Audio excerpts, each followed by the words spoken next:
We have to have our Republicans either stick together or let me just do it by myself. I'll do very well. I'm going to do very well. Okay? I'm going to do very well. A lot of people thought I should do that anyway. But I'll just do it very nicely by myself. I think you're going to have a very good result. I think we'll be very happy. I'll run as a Republican. I don't, you know, the endorsement thing. By the way, I've gotten tremendous endorsements. But if I don't get them, that's okay. We're going to run. We're going to win. Donald Trump saying he's ready to go it alone if Republicans don't fall in line behind him. This after GOP leaders again criticized their presumptive nominee, this time for his comments in the wake of the Orlando terror attack.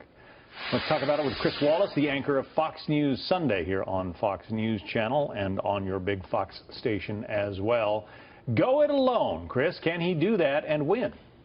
Well, he can do it, but I don't think he can win that way. Trump, because he's gotten such a late start and he began with such a small rudimentary campaign organization, he doesn't have the field organization in the various key states that the Republican Party has. He doesn't have the fundraising operation the Republican Party has. He doesn't have the data operation that the Republican Party has. So he can talk about going off on his own, and he can do it, but I don't think he can win doing it. There seems to be an awful lot of hand-wringing going on among Republican leaders, House Speaker Paul Ryan being one of them. He was asked today if he would rescind his support for Donald Trump. Here's what he had to say. That's not my plan. I don't have a plan to do that. Look, we're going to agree to disagree on some things. That's just the way things work. Mitt Romney and I didn't agree on everything. What we do agree on is we don't want another Democrat in the White House, I can tell you that. And we do have a lot of common ground on a lot of things that we think will move us in a better way in this country. He's a different kind of candidate. This is a different kind of year. I'm going to be myself and speak up in defense of our principles, in defense of not just our party's principles, but our country's principles. And then there was this, Chris, from Congressman Duncan Hunter, one of the earliest to endorse Donald Trump in Congress.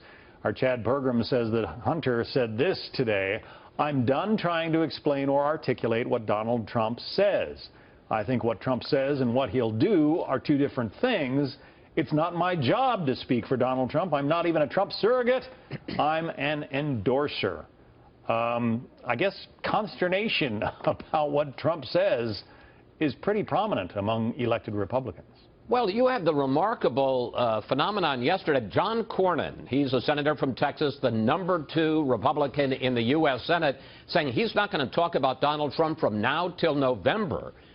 You've got Mitch McConnell, who at a news conference yesterday, he's, of course, the Senate Republican leader, saying, I'm not going to talk about Donald Trump. This is the nominee of their party, and these are the top people in the Republican Party who have spent so much time calling out Trump, expressing their disagreements with Trump. McConnell did that this last weekend, so did Paul Ryan, that now I think they think the safest thing is just simply to say that it's a no-Trump zone, that they will run or try to help their colleagues get reelected, hold on to the Senate, hold on to the House, and just simply not talk about Donald Trump. It is an unusual kind of year, a different kind of year, as Paul Ryan said. But Trump seems to delight in sort of thumbing his nose at party leadership, and, you know, as we heard in that soundbite at the beginning, saying he'll go it alone. Well, sometimes he does and sometimes he doesn't. Remember, this is, yes, he did yesterday, but then a couple of weeks ago he came here to Washington, met with all the leaders of the Republican Party, leaders of the Republicans, the GOP in the Senate and the House, and was talking about trying to make nice with them and to work together with them. Reince Priebus, the chairman of the Republican Party, said yesterday he's been offering advice, but he doesn't feel at this point that his advice is welcome in the Trump camp. So sometimes it seems to be working, then it doesn't work. I'm sure it's very frustrating for Republicans. Maybe it's frustrating for Trump. But this is sure no way to win an election. Yeah, 6 points behind Hillary Clinton in the latest polls. We'll see if that changes by November 8th. Chris Wallace, thanks. You bet.